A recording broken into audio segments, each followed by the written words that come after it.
ایک لڑکی کی شادی ہوئی۔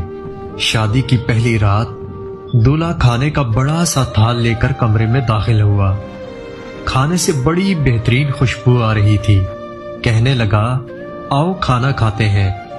بیوی بولی میں نے دیکھا ہے تمہاری والدہ نے بھی کھانا نہیں کھایا، ان کو بھی بلا لو پھر مل کر کھاتے ہیں۔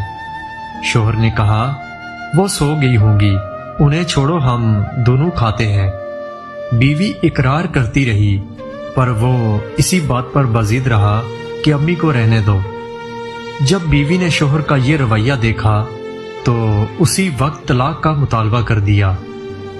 شوہر بڑا حیران ہوا اس کے اس مطالبے پر۔ اس نے بڑا سمجھایا لیکن وہ اپنی بات پر ڈٹی رہی، یہاں تک کہ طلاق ہو گئی، دونوں الگ ہو گئے۔ پھر دونوں نے دوسری شادیاں کر لیں۔ 30 سے 35 سال گزر گئے۔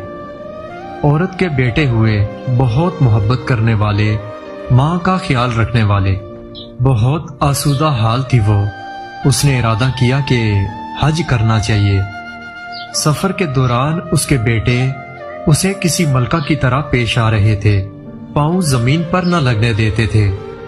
صحرائی سفر تھا۔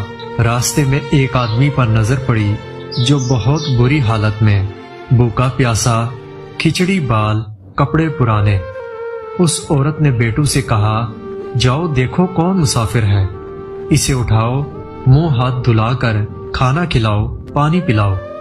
چنانچہ بیٹے گئے، ماں نے جیسا کہا تھا ویسا کیا۔ عورت کی جب اس پر نظر پڑی تو جان گئی وہ کہ وہ اس کا پہلا شوہر تھا۔ کہنے لگی یہ کیا کیا وقت نے تمہارے ساتھ؟ وہ کہنے لگا میری اولاد نے میرے ساتھ بھلائی نہیں کی۔ عورت کہنے لگی کیوں کرتے کہ تم نے والدین کے ساتھ برا سلوک کیا تھا۔ میں اسی دن جان گئی تھی کہ تم ماں باپ کے حقوق ادا نہیں کرتے، اسی لیے میں ڈر گئی تھی کہ کل کو میرے ساتھ بھی ایسا ہی ہوگا۔ یہ دیکھو آج میں کہاں ہوں اور تم کہاں ہو۔